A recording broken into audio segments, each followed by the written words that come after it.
Another solid performance. Let's start with the obvious. Christian Eriksen, man of the match for me by an absolute mile. Again, proving why we had to bring him in the summer, especially against these teams that sit so deep. We just need someone like that to dictate the play.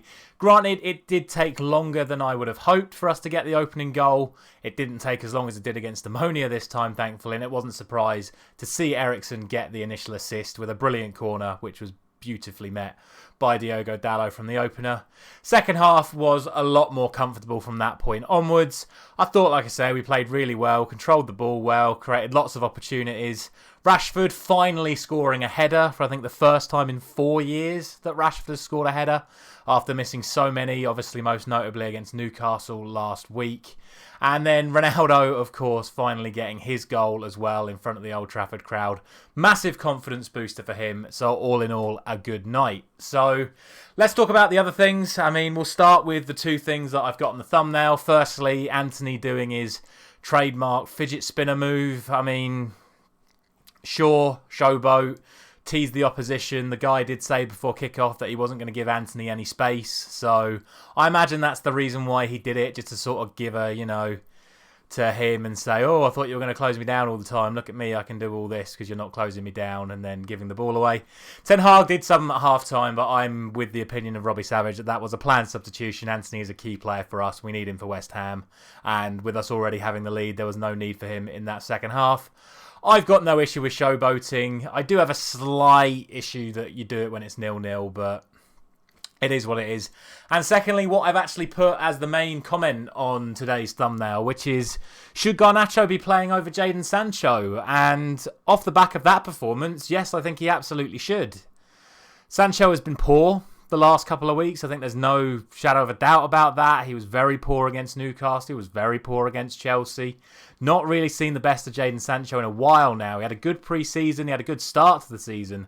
But certainly in the month of October, Sancho has been pretty much ghosting the entire time. And I thought Garnacho was a real bright spark today, offering a very good balance to Antony on the other side, whereby he gets the ball, he gets at people, he skills people up. And that's not to say Sancho doesn't do that, but Garnacho seems to be doing it with a lot more pace and a lot more effort than what we've seen from Sancho over the last couple of weeks. So if it was down to me, and it was just a straight toss-up between Garnacho and Sancho, I think I would be going for Garnacho against West Ham.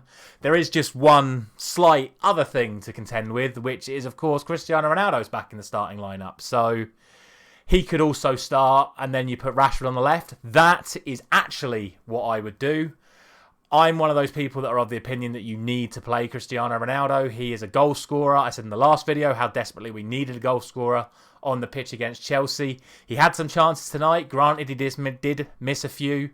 But if it wasn't for a wonder save before he scored the rebound, Ronaldo could have scored a couple more tonight. So I would be playing Ronaldo against West Ham. I would have him up front, then have Rashford, Bruno and Antony behind. I think that is the most dangerous side we can put out, because as dangerous as Garnacho was, I think Rashford is even more dangerous on that left-hand side, and you can allow him to do that when you've got Ronaldo up front.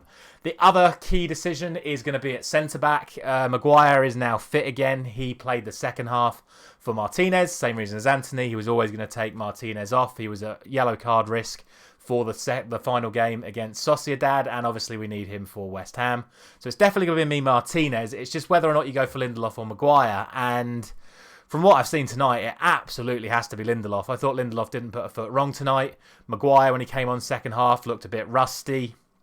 Got himself yet another yellow card. So if you're going to go off of that, it has to be Lindelöf. It would just be very interesting to see, again, if the politics come into the decision-making, he goes for Harry Maguire.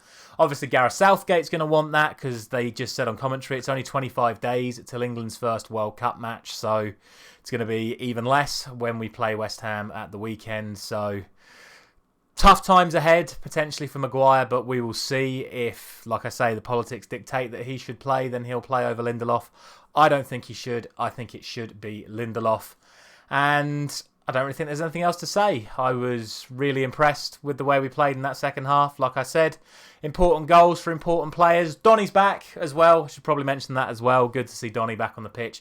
Another good substitute option to have available to us, and another creative player to have if Eriksen's not available or Bruno's not performing, giving us a more squad depth just to round us off. So, big weekend ahead. West Ham is a game that we have to win off the back of the Chelsea loss, and then we go into the potentially even bigger game against Real Sociedad, where we must win by 2 clear goals to avoid playing a Champions League team in the next round. Thank you very much for watching.